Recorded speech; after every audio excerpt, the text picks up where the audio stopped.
తెలంగాణలో కొత్త పీఆర్సీ అంశం మళ్లీ వేడెక్కుతుంది. ఎప్పటి నుంచో కొత్త పీఆర్సీ ప్రకటించాలని ఉద్యోగ సంఘాలు ప్రభుత్వాన్ని కోరుచున్నాయి.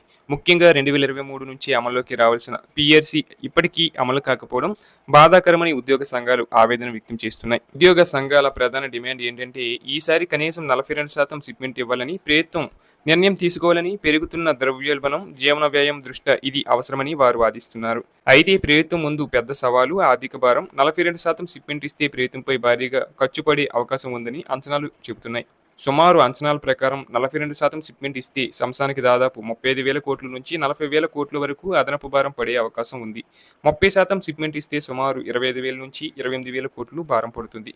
అలాగే 25% షిప్మెంట్తో సుమారు 20,000 నుంచి 23,000 కోట్లు ఆర్థిక భారం పడవచ్చు. అలాగే 15% షిప్మెంట్ ఇస్తే సుమారు 12,000 కోట్ల నుంచి 15,000 కోట్ల వరకు ఖర్చు అవుతుంది. ఈ సంఖ్యలు సుమారు అంచనాలు మాత్రమే. ఉద్యోగుల సంఖ్య, ప్రస్తుత జీతభత్యాలపై అసలైన ఆర్థిక భారం ఆధారపడి మారవచ్చు.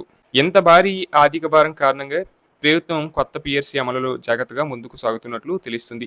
ఇప్పటికే జీతాలు, పెన్షన్లు, డిఏలు, పెండింగ్ బకాయిలు చెల్లింపులు ఇలా అన్నీ కలిపి ఖజానాపై ఒత్తిడి పెరిగింది. ఈ నేపథ్యంలో ఒక్కసారిగా పెద్ద షిప్మెంట్ ఇస్తే రాష్ట్ర ఆర్థిక పరిస్థితిపై ప్రభావం పడే అవకాశం ఉందని అధికారులు భావిస్తున్నారు. అందుకే పీఆర్సీ అమలుపై ప్రభుత్వం సమగ్రంగా ఆలోచిస్తున్నట్లు సమాచారం. అయితే మరోవైపు ఉద్యోగులు మాత్రం తీవ్ర అసంతృప్తి వ్యక్తం చేస్తున్నారు. పీఆర్సీ ఆలస్యం అవ్వడం వల్ల తమ జీతాలు తగ్గిపోతున్నాయని, జీవన వ్యయం పెరిగిన నేపథ్యంలో ఇబ్బందులు ఎదుర్కొంటున్నామని చెబుతున్నారు.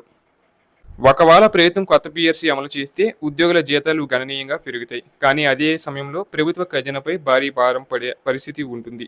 ఈ రెండు అంశాల మధ్య సమతుల్యం సాధించడమే ప్రభుత్వానికి పెద్ద సవాలుగా మారింది. అందుకే దశలవారీగా లేదా తక్కువ షిప్మెంట్తో ప్రారంభించి తర్వాత పెంచే విధంగా కూడా ప్రభుత్వం ఆలోచన చేస్తున్నట్లు సమాచారం. మొత్తానికి పీఆర్సీ అంశం తెలంగాణలో కీలక చర్చగా మారింది. ఉద్యోగుల ఆశలు, ప్రభుత్వ ఆర్థిక పరిస్థితి ఈ రెండింటి మధ్య సమన్వయం సాధించే దిశగా ప్రభుత్వం కసరత్తు చేస్తున్నట్లు తెలుస్తుంది.